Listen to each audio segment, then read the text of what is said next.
48 heures après la marche pour Quentin à Lyon, la France se fracture. LFI refuse toute responsabilité et accuse la droite nationale.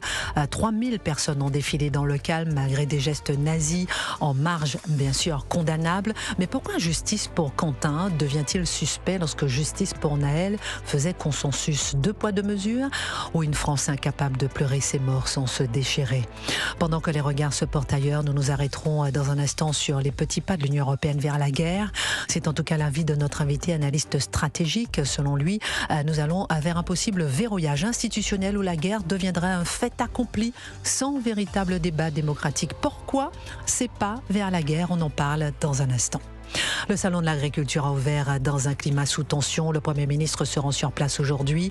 Emmanuel Macron a inauguré cette 62e édition sous haute sécurité, sans la traditionnelle rencontre avec certains syndicats qui l'ont boycotté. Une rixe a éclaté hier soir entre exposants et visiteurs. Pendant ce temps, la ferme France doute. Nous importons 50% de nos fruits et légumes, 45% de notre poulet, souvent sans réciprocité des normes. La moitié des agriculteurs partira à la retraite d'ici 2030. Entre distorsion de concurrence, transmission incertaine, adaptation climatique sous-financée, une question: qui nourrira la France demain? Nous en parlerons avec des agriculteurs qui viendront lancer un sursaut ici, dans un instant, dans le studio d'Europe. Et puis en fin d'émission, nous accueillons Alice Cordier du collectif Némésis qui va nous faire des révélations sur la jeune garde. Et vous, chères auditrices et auditeurs d'Europe 1, Christine Kelly vous accueille jusqu'à 13h, oui, et un seul numéro, 01 80 20 39 21 pour intervenir, réagir ou témoigner. L'appel est non surtaxé, l'antenne est à vous. Il est 11h35 sur Europe 1. 11h30, 13h. Christine Kelly sur Europe 1. Bienvenue à tous dans Christine Kelly et vous. Il est 11h36. Gabrielle Cluzel, on va commencer par se demander avec vous, avec Alette Espieux, qui est organisatrice de la marche de Lyon, qui est en ligne, qu'on aura dans un instant, avec Yona Feda de Némésis qui est dans le studio et avec Nicolas Faure qui est éditorialiste politique. Et c'est sa première radio. On est ravis de l'inviter dans notre studio aujourd'hui. On va se poser une question pour commencer, Gabrielle Cluzel. De quoi cette marche est-elle le nom, selon vous? Écoutez, moi je suis extrêmement frappée d'un côté par la dignité de cette marche. Il faut quand même le souligner. Il y a rien eu, aucun incident à déplorer, ou que personne n'a été frappé par tous ces néo-nazis d'extrême droite qu'on nous annonçait comme la peste brune s'abattant sur Lyon.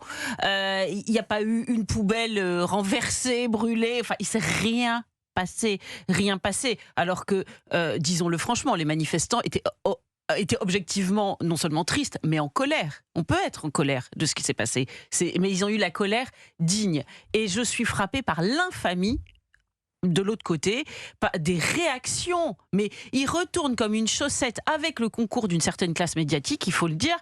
La situation, il y a un gamin de 23 ans qui est mort et il nous explique que les victimes, ce sont eux, mais c'est complètement délirant. Et pas seulement LFI, puisque ça va jusqu'à Ségolène Royal et d'autres. Vous voyez, c'est quand même... je ne comprends pas comment ces choses-là peuvent arriver. Il devrait se cacher dans un petit trou. Je vais terminer par lui. Je crois que c'est Manuel Bompard qui relayait cette tribune. Vous savez, la méthode de la tribune des intellectuels en peau de lapin à 2 balles, là. Vous voyez, et alors, ils nous refont le coup de cette tribune indignée de quoi? Il y a une seule indignation à avoir, c'est la mort de Quentin. Et ben, je me dis, mais c'est pas possible. Ces gens-là, ils devraient se cacher, se mettre dans un petit trou, faire profil bas, avoir honte, se battre la coulpe. Pas du tout, il continue à faire les marioles. Moi, ça m'est insupportable. Ça vous est insupportable. Par contre, Gabrielle, vous n'avez pas parlé des saluts nazis. Non mais écoutez, non mais attendez. J'adore votre regard qui s'effondre complètement. Non mais Christine, ouais. On va être très clair. Dites-moi. Vous avez vu ce qui s'est passé? Ils étaient là avec leur loupe, on aurait dit des entomologistes, vous savez, ils regardaient à la loupe tout ce qui s'est passé dans la manif et ils nous disaient, alors là il y a eu un salut nazi, certains disent que c'est des clappings, il y a peut-être eu des saluts nazis, auquel cas je les condamne évidemment, ça paraît évident. Mais sur les milliers de manifestants, ils sont allés repérer 2-3 types. Il y a quand même eu aussi une désinformation incroyable. Il y a un gars qui est soi-disant un grand expert sur une chaîne concurrente que je ne nommerai pas, qui a dit que le chrisme, vous savez, ce qu'on voit, Oui. c'est On quelque en chose que, parlera, effectivement, voilà, tout à que l'on l'heure. voit sur les chasubes de mon curé. Je savais pas que mon curé était d'ultra-droite, vous voyez. Eh bien, était donc un symbole d'extrême droite. Voilà les experts militants que l'on nous sert. Donc, pardonnez-moi de ne pas vouloir faire chorus avec cette désinformation. Désinformation, colère digne d'un côté, infamie de l'autre, selon Gabrielle Cluzel. Aliette Espieux, vous êtes en ligne avec nous, vous êtes organisatrice de la marche à Lyon en hommage à Quentin Derenc. Comment vous analysez justement cette marche? Comment vous l'avez vue entre ce que vous avez voulu comme marche, ce que vous avez voulu organiser, et puis la marche qui a été réalisée? Quelle analyse portez-vous ce matin? Tout d'abord, je vous remercie pour votre invitation et puis pour les mots très justes qui viennent d'être dits sur cet hommage. Écoutez, cet hommage, je ne pouvais pas l'imaginer mieux, à vrai dire. J'étais extrêmement touchée de voir que les marcheurs présents ont tous respecté les consignes qui étaient données, je le rappelle, par le père de Quentin et également par la préfecture. Il n'y a pas eu de débordement. Si je puis rebondir également sur ce que dit Madame Cluzel tout à l'heure, c'est que, par exemple, on a vu deux personnes effectivement proférer des insultes vis-à-vis de contre-manifestants. C'est déplorable, mais en fait, c'est deux personnes sur des milliers de personnes présentes. Et quand on voit ce que nous proféraient, si vous voulez, les contre-manifestants, ce qu'ils nous jetaient dans la figure, à savoir des œufs, des bouteilles d'eau, quand on voit des personnes qui étaient Ils ont jeté des œufs, des bouteilles d'eau à qui? Sur nous. Ah en oui. fait, depuis leur fenêtre. Ah oui, ah oui. Sachant qu'il y avait quand même des personnes âgées et des enfants. Ah oui. Donc voilà. Et puis, Ça, en fait, personne n'en parle. Ouais. Personne n'en parle. Ouais. Et puis, il y avait quand même des personnes qui hurlaient, excusez-moi du terme, fuck Quentin à tout va dès qu'il y avait une minute de silence. Moi, j'ai été scotchée par le calme des personnes. Il y avait des proches de Quentin qui, vous l'avez dit tout à l'heure, on était tous pleins d'une colère, mais pas d'une vengeance. Mais cette colère était juste. Et si vous voulez, qu'il n'y ait pas de personne qui ait eu envie en fait d'aller les voir et juste de leur dire, écoutez, là on va finir par, excusez-moi, mais vous en collez une si vous n'arrêtez pas. Il n'y a pas eu tout ça. Il n'y a pas eu de poubelle brûlée, il n'y a pas eu de voiture brûlée. Aliette Espieux, effectivement vous dites colère mais pas vengeance. On va marquer une pause. Restez en ligne avec nous parce que votre regard en tant qu'organisatrice de la manifestation, et pas de la manifestation mais de la marche est très importante. Et très important, votre regard compte beaucoup. Et d'autant plus que j'ai vu qu'on vous a aussi beaucoup critiqué, vous, personnellement, Aliette Espieux. Vous allez nous raconter un peu comment vous avez vécu tout cela. Et puis, on continuera à parler avec vous de la marche à Lyon. Et puis, on aura aussi, dans un instant, le regard de nos invités dans le studio d'Europe 1. Oui, Aliette Espieux, avec qui nous sommes en ligne, qui nous expliquait que c'était de la colère, c'était pas de la vengeance, et que, effectivement, pendant la marche, personne n'en parlait, mais que ceux qui étaient en train de marcher, des femmes, des enfants, des mamies, recevaient des œufs, des jets de projectiles depuis les immeubles. Aliette Espieux, qu'est-ce qui n'a pas été dit effectivement par rapport au traitement médiatique qui a été beaucoup biaisé sur cette marche? Il y a également le fait que les contre-manifestants se réjouissaient, à vrai dire, de la mort de Quentin. Il y a quand même des propos qui étaient insultants vis-à-vis de la mémoire de Quentin. C'était quand même assez choquant de voir cela. Enfin, si vous voulez, qu'il y ait eu une crainte dû au fait qu'il y ait eu une pression de la part de l'ultra-gauche la semaine avant, qu'il y ait eu une ombre noire qui était portée sur cet hommage comme si ça allait être un défilé de nazis dans la rue. Bon, qu'il y ait eu des craintes suite à ça, je l'entends totalement parce que au vu des portraits qui étaient faits la semaine avant l'hommage, ça s'entend. Mais par contre, que les personnes soient fières que Quentin soit mort, qu'ils revendiquent la mort de Quentin, en fait, je suis désolée, mais j'étais profondément bouleversée de voir ça. Je me suis, en fait, si vous voulez, moi, ce que j'espère du fond du cœur, c'est que les personnes, en plus d'être condamnées, évidemment, pour ce qu'elles ont commis, qu'elles comprennent ce qu'elles ont fait. Qu'elles comprennent pour que plus jamais ça ne recommence. En fait, Quentin, ce que j'espère du fond du cœur, c'est que Quentin est la dernière personne qui mourra en France pour ses idées. J'espère vraiment du fond du cœur parce que, en fait, si la condamnation des personnes a lieu alors qu'il n'y a pas de compréhension de la part à la fois de leurs complices, mais également des personnes qui ont commis cela, si vous voulez, ça veut dire qu'une partie de la justice n'aura pas pu être réalisée et n'aura pas pu être faite. Ce qu'il faut vraiment, c'est qu'il y ait une prise de conscience collective de la part de la jeunesse, de la part de cette mouvance-là, pour qu'ils comprennent qu'en fait ils sont allés trop loin et qu'on ne peut pas ne peut pas passer à tabac quelqu'un pour ses idées. C'est le contraire de la démocratie, c'est le contraire de ce qu'ils prétendent défendre. Aliette Espieux, quelle sera selon vous la prochaine étape après cette marche pour Quentin? Si vous voulez, moi déjà l'étape que je souhaite maintenir à tout prix, c'est que Quentin ne soit pas oublié. Que Quentin ne soit pas oublié et que, alors même si je suis peut-être un peu idéaliste là-dessus, mais qu'il y ait peut-être des excuses par rapport à ce qui a été dit. Moi, le soir même de l'hommage, je ne sais pas si vous avez vu la séquence, mais je me suis retrouvée face à face avec, sur BFM avec Monsieur Porte, qui en fait félicitait les contre-manifestants, malgré les propos tenus par ces derniers, qui les félicitait d'avoir été présents. En fait, moi, j'attends quand même une excuse publique de la part de ces personnes qui, en fait, n'ont pas eu la décence ne serait-ce que de condamner ce qui avait été fait, et puis de reconnaître qu'en fait, même si Quentin, n'était pas de leur bord politique, en fait, rien ne justifie qu'il soit mis à mort. Rien. On ne peut pas, au nom de... Enfin, c'est quand même triste qu'en France, en 2026, on puisse permettre la peine de mort d'un jeune, parce qu'il n'y a pas d'autre mot, c'était une peine de mort, une expédition... Ce sont exactement les mots qu'avait prononcé, par exemple, Jean-Luc Mélenchon lors de la mort de Naël, que la peine de mort ne devait pas avoir lieu. Merci beaucoup, Aliette Espieux, pour votre témoignage, ce que vous avez voulu de la marche pour Quentin, vos espoirs pour cette prise de conscience collective, peut-être même des excuses. Merci infiniment. Et je rappelle que vous avez été personnellement critiqué, sali, juste parce que vous avez, des prises de position, parce que vous êtes catholique, etc. Vous avez, vous aussi, été décrite, dépeinte comme étant, de la droite nationale.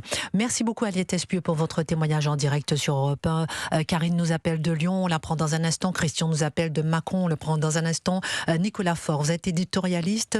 C'est moi qui vous ai invité pour la première fois sur Europe 1 pour entendre votre regard, parce que j'ai entendu à plusieurs reprises des prises de position que vous avez eues sur la mort de Quentin, sur la marche qu'il y a eu, sur cette... Vous êtes rendu à la marche d'ailleurs. Racontez-nous quel regard vous portez. On a eu les mots d'Aliette Espieux. Est-ce que vous étiez là, vous avez vécu aussi cette marche?